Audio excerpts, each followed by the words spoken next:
اما بعد فاعوذ باللہ من الشیطان الرجیم بسم اللہ الرحمن الرحیم الصلاة والسلام علیک یا رسول اللہ وعلی آلک واصحابک یا حبیب اللہ۔ پچھلی امتوں میں اور ہمارے اسلام میں بھی ابتدا کے اندر نماز پڑھنے کے لیے وضو کرنا پانی ہی کے ساتھ ضروری تھا، یعنی جب نماز پڑھنی ہے تو حکم یہ ہے کہ طہارت کرو، یعنی وضو کرنا ہوگا۔ تیمم کا حکم نہیں تھا کہ اگر پانی نہیں ہے تو پھر اس صورت میں مٹی کے ذریعے جو تیمم کیا جاتا ہے، یعنی نیت کی جاتی ہے اور پھر ہاتھ زمین پہ مارے جاتے ہیں اور پھر اس کے بعد پورے چہرے پر ان ہاتھوں کو ملا جاتا ہے، پھر دوسرا ہاتھ زمین پہ مارا اور پھر دونوں بازوؤں کو اچھی طریقے سے یہ مسح کیا جاتا ہے، ملا جاتا ہے، اس کو تیمم کہتے ہیں۔ یہ پہلے نہیں تھا۔ یہ ہوا کس طرح کہ ایک غزوے میں حضرت سیدہ عائشہ رضی اللہ تعالی عنہا نبی پاک صلی اللہ علیہ وسلم کے ساتھ تھی۔ واپسی جب آ رہے تھے تو ایک جگہ پر جب پہنچے تو حضرت عائشہ رضی اللہ تعالی عنہا نے نبی پاک صلی اللہ علیہ وسلم سے عرض کی کہ میرا ہار گم ہو گیا ہے، گلے کا ہار گم ہو گیا ہے۔ اور یہ ہار حضرت عائشہ رضی اللہ تعالی عنہا نے اپنی بہن حضرت سیدہ اسماء رضی اللہ تعالی عنہا سے عاریتاً لیا تھا، پہننے کے لیے لیا تھا، اب وہ گم ہو گیا۔ تو نبی پاک صلی اللہ علیہ وسلم نے حکم دیا کہ سب یہیں ٹھہر جائیں۔ اب سارے وہیں ٹھہر گئے، رات کا وقت ڈھونڈتے رہے، سب کسی کو ہار ملا ہی نہیں۔ اب فجر کا وقت ہو گیا، لوگ حضرت ابوبکر صدیق رضی اللہ تعالیٰ عنہ کے پاس آئے اور ان سے کہا کہ دیکھیں حضرت عائشہ رضی اللہ تعالیٰ عنہ کی وجہ سے ہمیں یہاں ٹھہرنا پڑا، فجر کا وقت آ گیا ہے اور نہ پانی یہاں پر موجود ہے، نہ پانی کے پاس ہم اترے ہیں، اب نماز کس طریقے سے پڑھیں؟ حضرت سیدنا ابوبکر صدیق رضی اللہ تعالیٰ عنہ غصے میں حضرت عائشہ رضی اللہ تعالیٰ عنہ کے پاس آئے، آپ چونکہ بیٹی ہیں ان کے پاس آئے تو نبی پاک صلی اللہ علیہ وسلم حضرت عائشہ کے ران پر سر رکھ کے آرام کر رہے تھے۔ حضرت ابوبکر صدیق رضی اللہ تعالی عنہ نے حضرت عائشہ رضی اللہ تعالی عنہ کے پیٹ میں جو انگلی مارنا شروع کی، کوکھ پر انگلی ماری کہ یہ تم نے کیا کیا؟ اب ظاہر ہے کہ کوکھ پر کسی کی انگلی لگے گا تو انگلی لگے گی تو وہ ہلے گا کہ یہ تم نے کیا کیا کہ لوگوں کو ایسی جگہ روک لیا کہ ان کے پاس پانی نہیں ہے۔ حضرت عائشہ فرماتی ہیں کہ میں نبی پاک صلی اللہ علیہ وسلم کے آرام کی وجہ سے ہلی بھی نہیں کہ کہیں میں ہلوں اور نبی پاک صلی اللہ علیہ وسلم کی آنکھ نہ کھل جائے۔ حضرت ابوبکر صدیق رضی اللہ تعالیٰ عنہ گفتگو کر رہے تھے کہ اتنے میں نبی پاک صلی اللہ علیہ وسلم کی آنکھ کھلی، معاملہ معلوم ہوا کہ اس طرح ہوا ہے کہ پانی نہیں ہے۔ اللہ پاک نے آیت مبارکہ نازل فرمائی کہ جب تم پانی نہ پاؤ تو فَتَيَمَّمُوا صَعِيدًا طَيِّبًا، پاک مٹی سے تیمم کر لیا کرو۔ یعنی قیامت تک کے لیے آسانی ہو گئی کہ اگر بندہ پانی پہ قدرت نہیں رکھتا کہ پانی موجود نہیں ہے مثال کے طور پر، یا بندہ اتنا سخت بیمار ہے کہ اس کو پانی استعمال وہ کر ہی نہیں سکتا، اپنی شرائط ہیں اس کی، تو اب قیامت تک کے لیے اس بات کی اجازت ہو گئی کہ وہ مٹی سے تیمم کر لے۔ جب یہ معاملہ ہوا صحابہ کرام علیہم رضوان نے اس پر عمل کیا اور اس کے بعد حضرت اسید بن حضیر رضی اللہ تعالی عنہ یہ حضرت ابوبکر رضی اللہ تعالی عنہ حضرت عائشہ رضی اللہ تعالی عنہ کے پاس آئے اور کہا کہ اے آل ابو بکر، یعنی اے ابو بکر رضی اللہ تعالی عنہ کے گھر والوں، یہ تمہاری پہلی برکت نہیں ہے، یہ تمہاری پہلی برکت نہیں ہے، تمہاری وجہ سے ایسی برکتیں ہمیں ملتی ہی رہتی ہیں۔ اچھا پھر لطف دیکھیں کیا ہوا کہ صحابہ کرام علیہم رضوان ہار ڈھونڈ ڈھونڈ کے تھک گئے۔ اب جب حضرت عائشہ رضی اللہ تعالی عنہا کا اونٹ اٹھایا گیا تو وہ ہار اس کے نیچے موجود تھا۔ اب یہ قدرت تھی کہ اللہ پاک نے حضرت عائشہ رضی اللہ تعالی عنہا کی برکت سے تیمم کی آیت کو نازل فرمانا تھا، تو وہ ہار کسی کی توجہ گئی نہیں کہ اونٹ کے نیچے بھی تو دیکھیں کہ جہاں پر یہ ہار ہو سکتا ہے ہر جگہ ڈھونڈا گیا۔ سیدہ عائشہ رضی اللہ تعالی عنہا اللہ پاک کی نبی پاک صلی اللہ علیہ وسلم کی انتہائی محبوب خاتون تھیں۔ حضور اکرم صلی اللہ علیہ وسلم سے پوچھا گیا کہ آپ کے نزدیک سب سے محبوب ہستی کون ہے؟ سب سے زیادہ آپ کے نزدیک محبوب کون ہے، یعنی پسندیدہ کون ہے؟ فرمایا عائشہ۔ پوچھا کہ من الرجال، مردوں میں سے کون ہے؟ فرمایا ابوہا، یعنی ان کے والد ابو بکر رضی اللہ تعالیٰ عنہ۔ سید عائشہ رضی اللہ تعالیٰ عنہا سے نبی پاک صلی اللہ علیہ وسلم کو کیسی محبت تھی کہ جب حضور اکرم صلی اللہ تعالیٰ علیہ وآلہ وسلم کا وصال کا وقت قریب آیا تو حضور پاک صلی اللہ علیہ وسلم کی عادت تھی کہ آپ کی دلی محبت اگرچہ کہ دوسروں کے مقابلے میں حضرت عائشہ سے زیادہ تھی، لیکن ہمیشہ انصاف کرتے تھے، کبھی ایسا نہیں کہ انصاف کا دامن چھوڑا ہو، ہر ایک کو برابر وقت دیتے تھے۔ نبی پاک صلی اللہ علیہ وسلم کا معمول تھا کہ روزانہ عصر کے بعد اپنے گھر والوں کے پاس آتے اور تمام کی تمام ازواج مطہرات کے پاس آیا کرتے تھے، اسی طرح دن بھی ان کے پاس گزارا کرتے تھے۔ تو اب جن دنوں بیمار ہوئے ان دنوں حضرت حفصہ رضی اللہ تعالی عنہا یا کسی اور ام المومنین رضی اللہ تعالی عنہا کے گھر پر تھے، نبی پاک صلی اللہ علیہ وسلم نے ازواج مطہرات سے اجازت طلب کی، کہا کہ کیا تم لوگ مجھے اجازت دیتی ہو کہ میں اپنی بقایا جو دن ہیں بیماری کے وہ حضرت عائشہ کے گھر میں گزار لوں؟ پھر سب نے حضرت اس بات کی اجازت دی کہ ہاں آپ وہاں گزار سکتے ہیں۔ تو نبی پاک صلی اللہ علیہ وسلم حضرت عائشہ رضی اللہ تعالی عنہا کے حجرے میں تشریف لائے اور باقی دن وہیں گزارے، اور آپ علیہ الصلوۃ والسلام کا وصال یعنی دنیا سے آپ نے پردہ اس حال میں فرمایا کہ آپ کے پاس صرف سیدہ عائشہ رضی اللہ تعالی عنہا موجود تھیں، اور نبی پاک صلی اللہ علیہ وسلم کا جو سر مبارک تھا وہ حضرت عائشہ رضی اللہ تعالی عنہا کے سینے اور پیٹ کے درمیان تھا۔ اس حال میں نبی پاک صلی اللہ علیہ وسلم نے دنیا سے پردہ فرمایا، اور حضرت عائشہ اور نبی پاک صلی اللہ تعالی علیہ وآلہ وسلم کا جو مبارک لعاب دہن تھا وہ آخری وقت میں ایک جیسا مل گیا آپس میں، کہ نبی پاک صلی اللہ علیہ وسلم نے جو آخری کام فرمایا تھا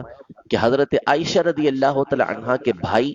یہ گھر میں آئے تو ان کے پاس مسواک موجود تھی، تو حضرت نبی کریم صلی اللہ علیہ وسلم مسواک کو بہت پسند کرتے تھے،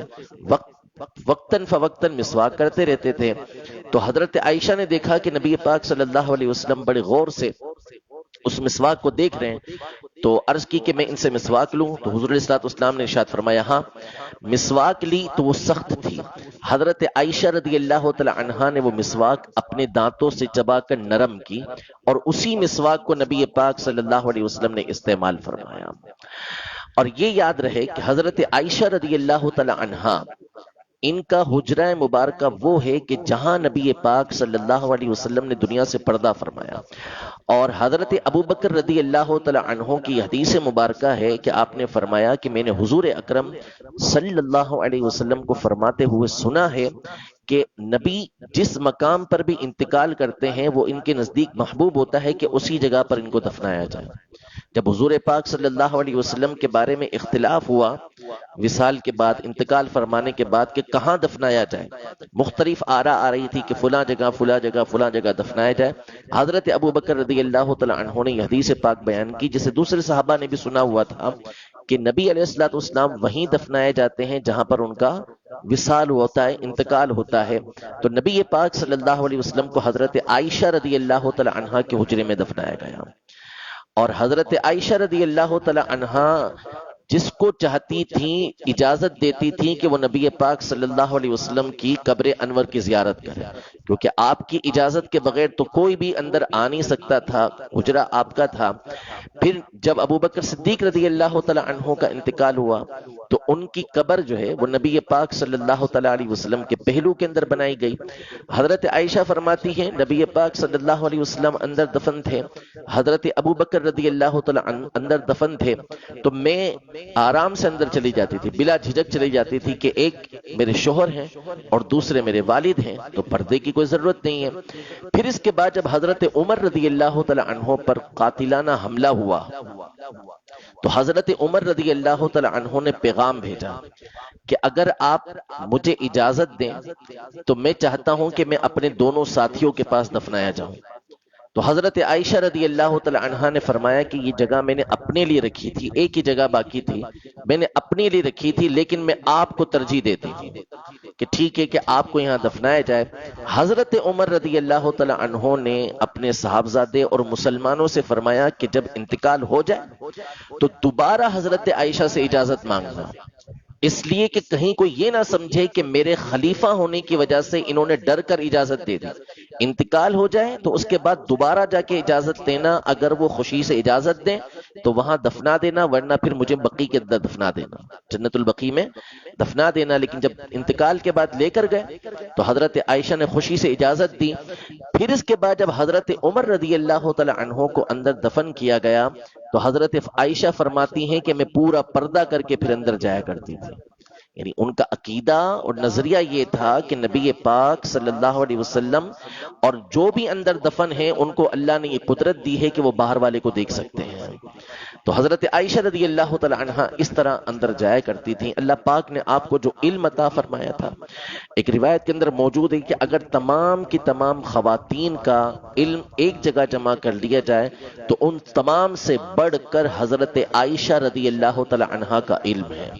بڑے بڑے صحابہ کرام علیہم رضوان حضرت عائشہ رضی اللہ تعالی عنہا سے آ کر مسئلے پوچھا کرتے تھے کہ اس بارے میں نبی پاک صلی اللہ علیہ وسلم نے کیا ارشاد فرمایا ہے۔ اور سخاوت ایسی تھی حضرت عائشہ رضی اللہ تعالی عنہا کی کہ بعض اوقات لاکھ لاکھ درہم آپ کو آتے تھے، حضرت عبداللہ بن زبیر رضی اللہ تعالی عنہ اور دیگر صحابہ پیش کرتے، شام ہونے سے پہلے سارا کا سارا آپ راہ خدا میں خرچ کر دیتے تھے۔ ایک مرتبہ 1,00,000 درہم آئے اور آپ روزے سے تھی تو آپ نے سارے ختم کر دیے، سارے اللہ کی راہ کے اندر خرچ کر دیے۔ آپ کی خادمہ نے کہا کہ کم از کم افطار کے لیے کچھ رکھ لیتی، ہمارے پاس تو کچھ بھی نہیں ہے۔ تو انہوں نے کہا کہ پہلے بتا دیتی تو ہم ایک آدھا درہم رکھ لیتے تاکہ اس سے افطاری خرید لیتے، وہ خریدنے کے لیے بھی نہیں ہے۔ اللہ پاک ان کی قبر انور پر کروڑا کروڑ رحمتیں نازل فرمائے۔ حضرت عائشہ رضی اللہ تعالی عنہا کی قبر انور یہ جنت البقیع کے اندر ہے، اور آج ان کا وصال کا بھی دن ہے۔ 17 رمضان المبارک حضرت عائشہ رضی اللہ تعالی عنہا نے دنیا سے پردہ فرمایا، اور آج اصحاب بدر کا بھی دن ہے۔ اللہ پاک ہم سب کو ان کی برکتیں نصیب فرمائے، آمین بجاہ النبی الامین صلی اللہ تعالی علیہ وآلہ وسلم۔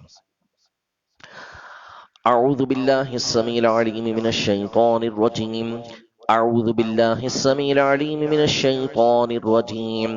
اعوذ باللہ السمیع العلیم من الشیطان الرجیم، بسم اللہ الرحمن الرحیم، هو اللہ الذی لا الہ الا هو عالم الغیب والشہادة هو الرحمن الرحیم، هو اللہ الذی لا الہ الا هو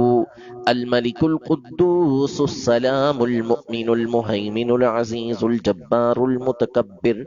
سبحان الله عما يشركون، هو الله الخالق البارئ المصور له الأسماء الحسنى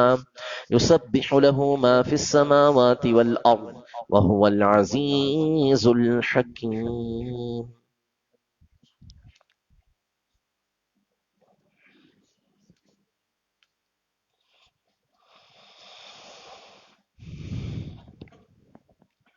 مولاي صل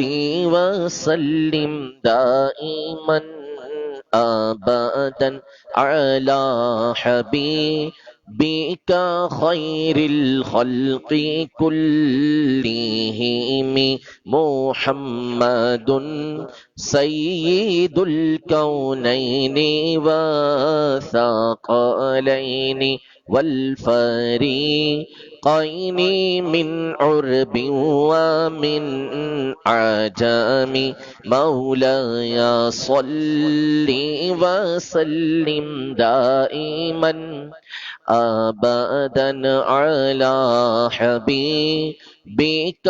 خير الخلق كلهم۔ الحمد للہ رب العالمین والصلاة والسلام علی سید الانبیاء والمرسلین، اللہم صلی علی سیدنا و مولانا محمد وانزلہ المقعد المقرب عندک یوم القیامہ، اللہم انت السلام ومنک السلام تبارکت یا ذا الجلال والاکرام، اللہم اعنی علی ذکرک و شکرک و حسن عبادتک۔ رب کریم ہماری یہ نماز فجر اپنی بارگاہ میں قبول و منظور فرما، ہماری غلطیاں کوتاہیاں اپنی رحمت کاملہ سے معاف فرما، یا رب العالمین ہماری، ہمارے والدین کی، ہمارے سارے خاندان کی بلا حساب و کتاب بخشش و مغفرت فرما۔ آقا دو جہاں صلی اللہ علیہ وسلم کی ساری امت کی بخشش و مغفرت فرما۔ یا رب العالمین پاک پروردگار ہماری مصیبتیں، پریشانیاں، تنگیاں دور فرما۔ یا رب العالمین ہمیں عافیت، بھلائی عطا فرما، خیر عطا فرما، برکتیں، رحمتیں عطا فرما۔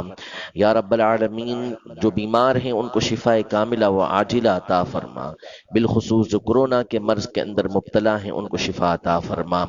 اس بلا وبا کو ساری دنیا سے نیست و نابود فرما، ہمیں امن و سکون سلامتی عطا فرما۔ یہاں جو حاضرین ہیں دلوں میں جو نیک جائز تمنا لیے ہیں رب کریم سب پر رحمت کی نظر فرما۔